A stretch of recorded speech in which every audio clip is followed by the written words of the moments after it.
오늘 영상은 우리 집 통신비를 지켜줄 골키퍼 인터넷 끝판왕과 함께합니다.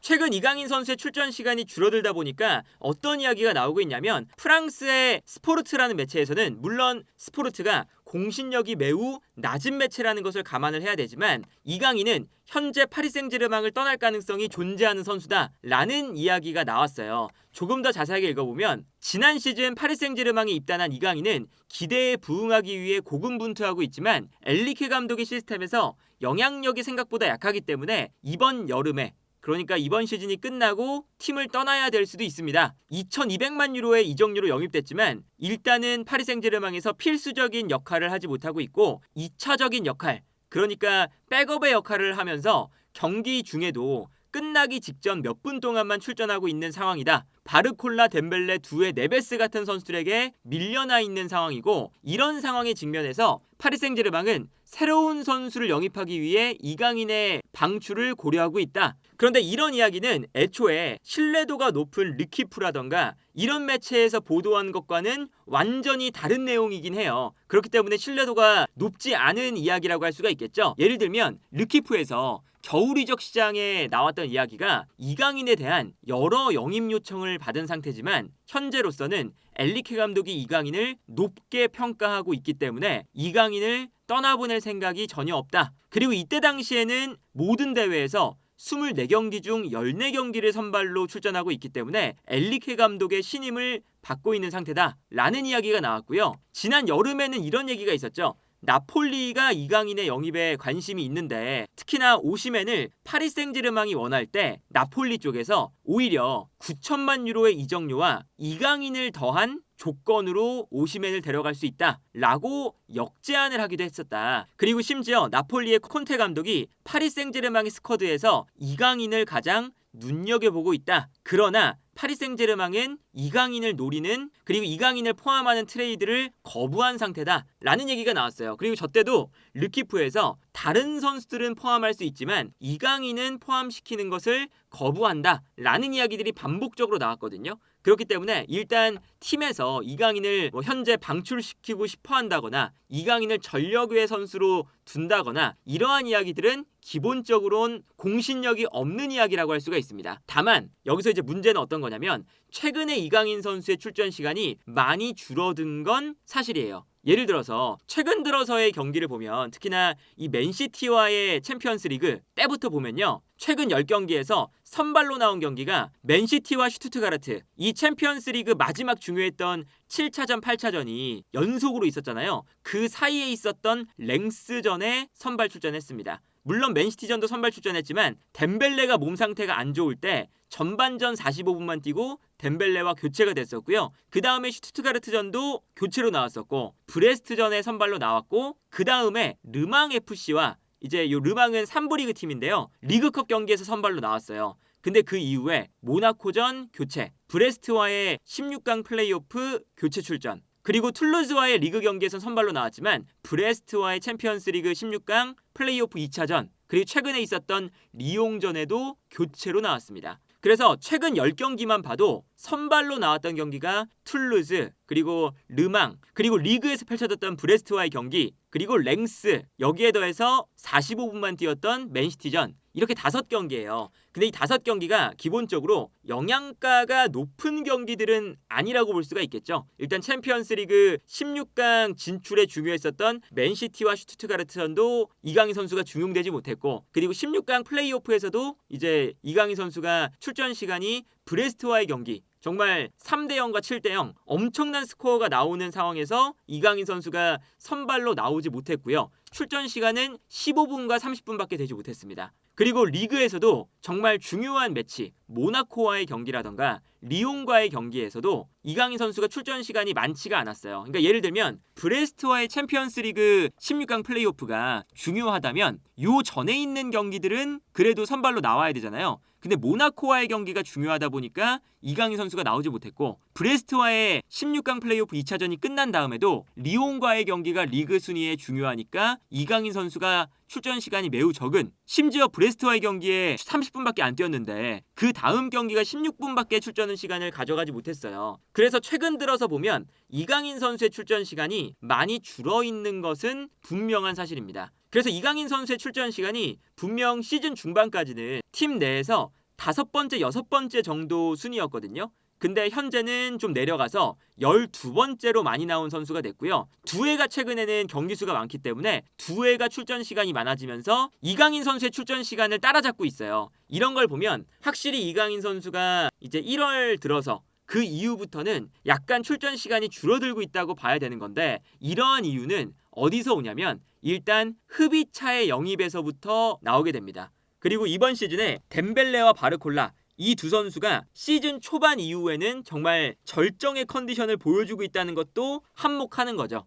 그래서 원래는 3톱이 바르콜라, 덴벨레, 이강인, 혹은 이강인이 제로톱으로 나올 때 덴벨레가 오른쪽에 나오는 이러한 형태였어요. 근데 여기서 일단은 덴벨레가 제로톱으로 확고한 주전 자리를 차지하기 시작했고요. 컨디션이 최근에 너무나도 좋죠. 덴벨레는 유럽 전체를 통틀어 놓고 봐도 최근에 컨디션이 가장 좋은 선수 중에 한 명이고요. 여기에 더해서 바르콜라도 굉장히 잘하고 있었는데, 그리고 이 바르콜라가 사실은 흡이차 영입 전에는 엄청나게 퍼포먼스가 뛰어나다, 이런 것까지는 아니었어요. 그런데 흡이차가 영입되는 그 겨울 이적 시장 즈음부터 컨디션이 정말 좋거든요. 그래서 바르콜라가 건재한데 흡이차가 영입이 된 거예요. 그래서 흡이차에게도 출전 시간을 줘야 되니까 흡이차가 왼쪽 측면 공격수로 나오기 시작하면서 바르콜라가 오른쪽으로 넘어가는 현상이 나타났습니다. 그러다 보니까 이강인 선수가 덴벨레의 옆자리에 나왔었는데 바르콜라가 오른쪽으로 넘어가면서 이강인 선수가 측면 공격수 자리에서 한 칸 밀려나게 된 거예요. 그리고 흡이차가 왼쪽에서 나오면서 반대편으로 넘어간 선수가 또 한 명 있는데, 두해도 사실 두해가 왼쪽 측면 공격수 자리에 계속 나왔었거든요. 아무래도 오른발을 쓰다 보니까. 그런데 두해도 흡이차가 들어오면서 오른쪽 측면 공격수 자리에 많이 뛰기 시작했습니다. 그래서 사실상 흡이차가 왼쪽에 나오게 되면 두해가 오른쪽, 혹은 바르콜라가 오른쪽에 나오게 된 거예요. 그리고 심지어 최근에는 두해마저 컨디션이 계속 올라오니까 두해가 측면 공격수 자리에서 꽤나 잘하거든요. 그래서 흡이차가 아니라 바르콜라가 왼쪽 측면 공격수 자리에 나올 때도 두해가 오른쪽에 나오는 경우가 많아졌습니다. 그러니까 결과적으로 이강인 선수가 미드필더 쪽으로 내려가는 현상이 나타나는 거거든요. 측면 공격수가 아니라. 그러니까 최전방에는 덴벨레가 있고 여기에 이제 플러스 하무스까지 최전방 공격수 자리에 복귀를 한 거잖아요. 그래서 이제는 하무스가 덴벨레의 백업으로 최전방 공격수 자리에 나오거든요. 그런데 왼쪽 오른쪽 측면 공격수 자리에 이렇게 되면 바르콜라, 두해, 흡이차 3명의 선수가 있는 거죠. 그리고 여기에 더해서 상황에 따라서는 어떠한 형태도 만드냐면, 흡이차가 왼쪽에 나왔는데 바르콜라가 분명히 왼쪽 측면 공격수 자리가 최적의 위치인데 바르콜라를 어쩔 수 없이 오른쪽에 쓰는 거잖아요. 흡이차 때문에. 이거는 너무나 비효율적이다 라는 생각이 들었는지 최근의 경기를 보면 바르콜라를 왼쪽에 두고 흡이차가 제로톱, 덴벨레가 오른쪽 측면 공격수 자리를 보는 이러한 형태도 만들고 있어요. 그러니까 바르콜라가 잘할 수 있는 위치에 두고, 그리고 덴벨레도 최전방에서 최근에 잘해줬지만 오른쪽 측면 공격수 자리가 덴벨레의 또 본인의 최고의 포지션 중에 하나고, 그러다 보니까 흡이차를 제로톱으로 쓰는 실험을 하고 있는 거거든요. 그러니까 덴벨레, 흡이차, 바르콜라, 두해, 여기에 더해서 하무스까지 일단 최전방의 세 자리에 5명의 선수가 일단은 최우선 순위에 올라가 있는 것처럼 보이는 거죠. 물론 하무스 같은 경우는 최전방 공격수 자리에서 백업으로 나오는 선수긴 하지만요. 하지만 어쨌든 하무스에게도 출전 시간을 이제는 줘야 되니까 하무스가 최전방에 나오면 자연스럽게 왼쪽에 바르콜라, 오른쪽에 덴벨레, 혹은 흡이차나 두해, 이런 이제 측면 공격 자원들을 좌우 측면에 배치를 하다 보니까 이강인 선수가 측면에도 배치가 될 수 있지만 덴벨레, 바르콜라, 흡이차, 두해, 이런 선수들을 이강인 선수가 측면에 나오면서 출전 시간을 줄이기가 좀 아까우니까, 그렇다면 이강인을 미드필더로 분류하자, 이런 흐름이 되어가고 있는 거예요. 그래서 이강인 선수가 최근에 나오는 위치를 보면 측면 공격수 자리가 아니라 미드필더로 나올 때가 많아졌습니다. 그래서 이 중앙에 네베스, 비티냐, 파비안 루이스, 그리고 여기에 대해서 에메리가 있고 이강인까지 있는 거죠. 그런데 요즘에는 또 미드필더 자리에 파비안 루이스가 왼쪽 자리에서 본인의 역할을 굉장히 잘 수행을 해주면서 파비안 루이스도 한 자리를 차지하기 시작했어요. 사실 이번 시즌 초반부터 비티냐와 네베스는 일단 3명의 미드필더 자리에 무조건 고정으로 나오는 선수들이었거든요. 그러니까 3미드를 생각을 한다면 네베스와 비티냐 2명의 선수가 있고 나머지 한 자리에 에메리, 이강인, 파비안 루이스 돌아가면서 나왔거든요. 그러니까 예를 들면 파비안 루이스가 나오면 네베스가 오른쪽에 배치가 되고 파비안 루이스가 아니라 에메리가 나오면 네베스가 오른쪽에 배치가 되는 이런 형태였던 거죠. 그리고 뭐 이강인 선수가 나올 때는 이강인이 나올 때 오른쪽에 배치가 된다거나 아니면 왼쪽에 배치가 되면 네베스가 오른쪽으로 옮겨가는 이러한 형태였어요. 그런데 여기서도 일단은 어떤 문제가 있냐면 파비안 루이스가 하고 있는 역할 자체가 매우 독특한 역할입니다. 어떤 거냐? 일단 파리 생제르맹은 하키미가 팀 전체에서 가장 중요한 선수 중에 한 명이거든요. 덴벨레 다음 급으로 가장 중요한 선수죠. 어찌 보면 덴벨레만큼 중요하다고 볼 수가 있겠는데 하키미가 극단적으로 이제 올라가요. 그러면 오른쪽 측면 공격수 자리에 있는 선수가 살짝 가운데로 들어옵니다. 아니면 하키미가 가운데로 들어올 때 덴벨레가 오히려 측면으로 넓게 퍼져주는 역할을 하죠. 그래서 어쨌든 하키미가 올라갔을 때 공격형 미드필더 자리에 하나 올라갑니다. 그러면 왼쪽에 있는 공격형 미드필더의 역할은 파비안 루이스가 하면서 자연스럽게 2명의 미드필더가 수비 라인 앞에 위치를 해요. 그러면 3백을 만들면서 마르키뇨스, 파초, 멘데스가 이렇게 3백을 만드는 형태인 거죠. 그런데 여기서 최근 들어 어떤 게 있냐면 이 역할은 사실 이강인 선수도 할 수가 있잖아요. 3미들에서 왼쪽에 있는 선수가 올라가서 공격형 미드필더의 역할을 한다. 이강인 선수도 이 역할을 할 수가 있을 텐데 최근에 누누 멘데스의 공격력도 활용을 하고 싶어진 거죠. 누누 멘데스가 이제 그동안 이렇게 3백을 만드는 역할에서 수비적인 역할에 집중을 했는데 누누 멘데스가 빠른 발을 활용해서 침투하는 역할 이런 것들이 또 누누 멘데스의 장점이거든요. 그러다 보니까 누누 멘데스를 올리는 결정을 경기 중에 꽤나 많이 합니다. 그러면 누누 멘데스가 올라갔을 때 왼쪽 센터백 자리를 누군가는 메워줘야 되잖아요. 그러면 자연스럽게 멘데스가 올라가는 순간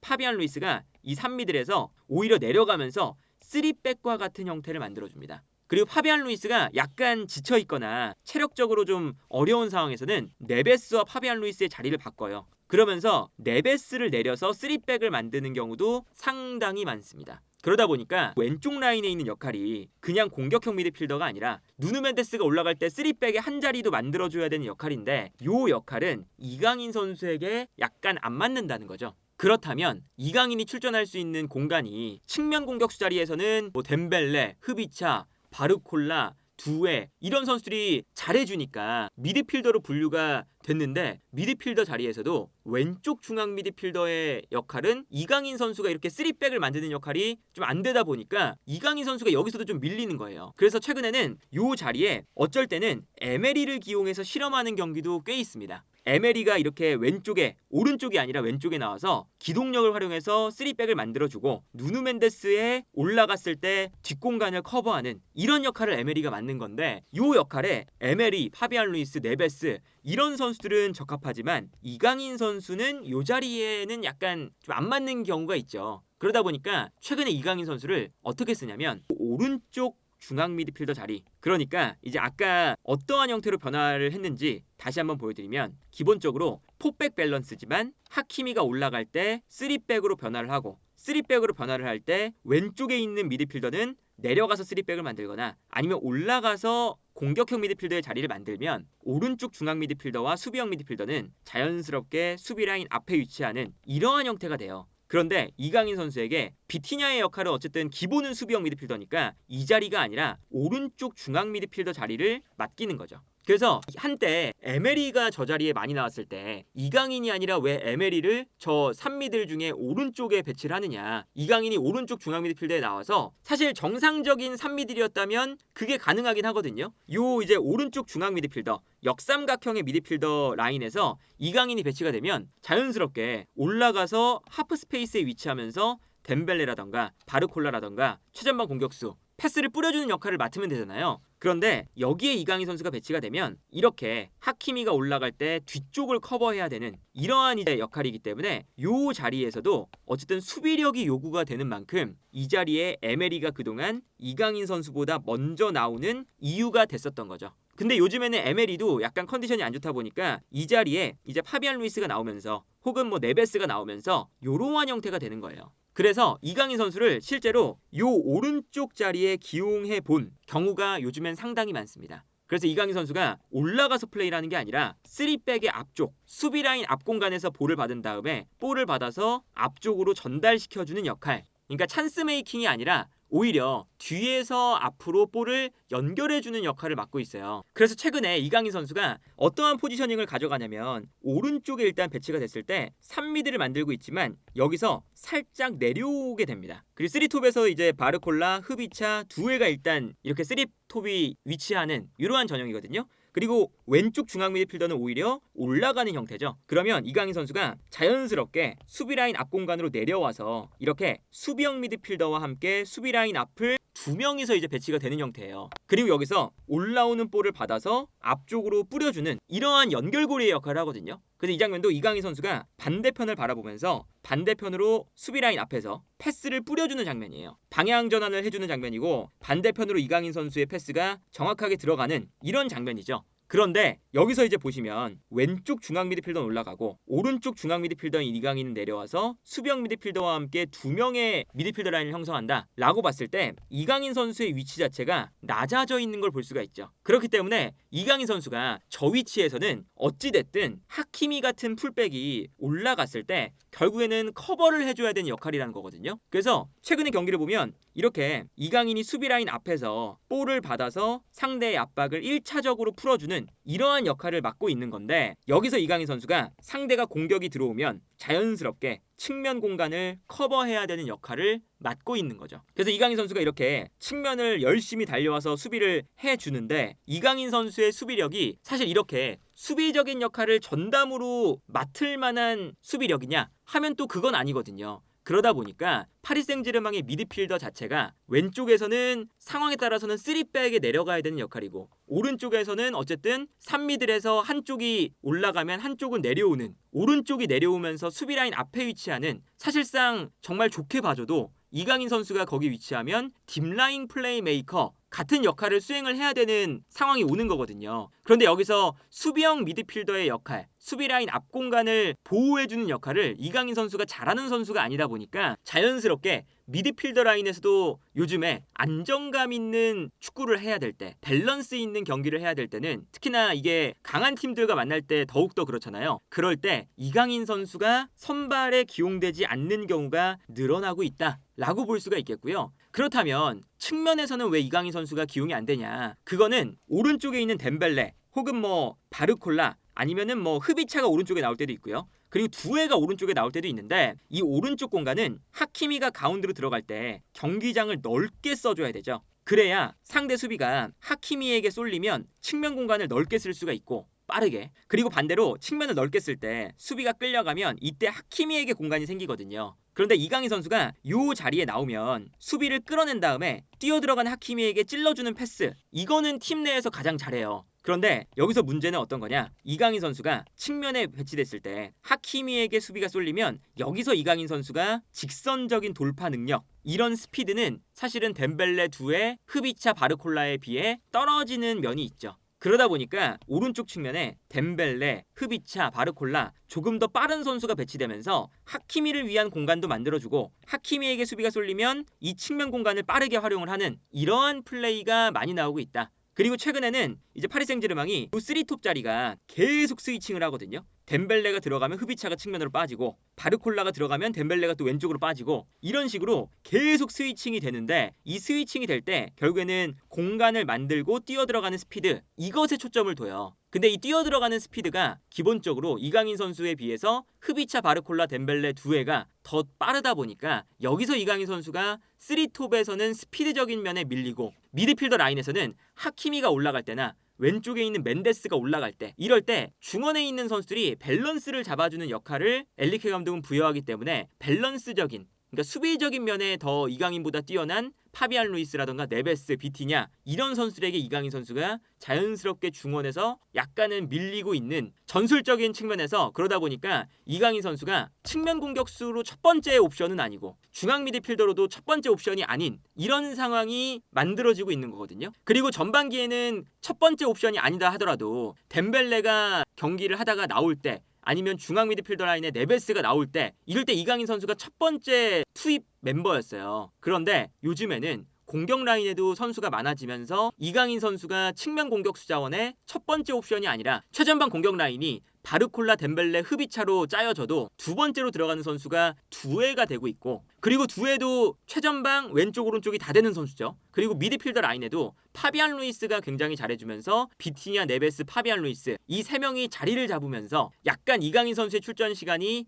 애매해지고 있는 면이 있다. 그러다 보니까 이강인 선수도 사실은 지난 시즌부터 이번 시즌 초중반까지는 분명히 엘리케 감독의 스쿼드에서 출전 시간을 굉장히 많이 가져가는 선수였어요. 절대 백업급 자원 정도로 분류되는 선수는 아니었거든요. 선발 아니면은 교체로 나올 때 가장 먼저 나올 수 있는 자원 이 정도의 위치에 있는 선수였는데 이제는 뭔가 흐비차가 오면서 그리고 바르콜라, 두에, 파비안 루이스 이런 선수들이 최근 들어서 활약상이 너무나 좋기 때문에 자연스럽게 이강인 선수가 이전보다도 출전 시간이 조금 줄어드는 흐름으로 가고 있는 만큼 이강인 선수가 이번 시즌이 끝난 이후에 다른 선택을 할 수 있는 가능성도 시즌이 지나면 지날수록 열려가고 있는 상태로 보인다. 그래서 가장 좋은 것은 이강인 선수가 이제 후반기에 이제 주전 경쟁에서 본인의 능력을 입증해서 그리고 엘리케 감독의 전술적인 측면에서도 이강인 선수를 조금 더 활용할 수 있을 만한 방안들을 조금 더 생각을 해서 이강인 선수가 활용이 잘 되면서 조금 더 출전 시간을 파리 생제르맹에서 많이 가져가는 거 이게 이제 가장 베스트겠지만 그렇지 않다면 이강인 선수가 여름 이적 시장을 통해서 다른 곳으로 떠날 수도 있다. 왜냐면 이강인 선수가 기본적으로는 인기가 많은 선수라서 지난 여름부터 이번 겨울 이적 시장 계속 여러 팀의 오퍼를 받고 있는 상황이잖아요. 그렇기 때문에 이런 오퍼를 받는다는 뜻은 이강인 선수가 갈 수 있는 선택지가 일단은 기본적으로 많이 확보가 되어 있다는 뜻이기 때문에 이강인 선수가 이번 시즌 끝나고 다른 선택도 충분히 고려할 수 있을 만한 그런 후반기가 될 수도 있지 않을까 싶네요.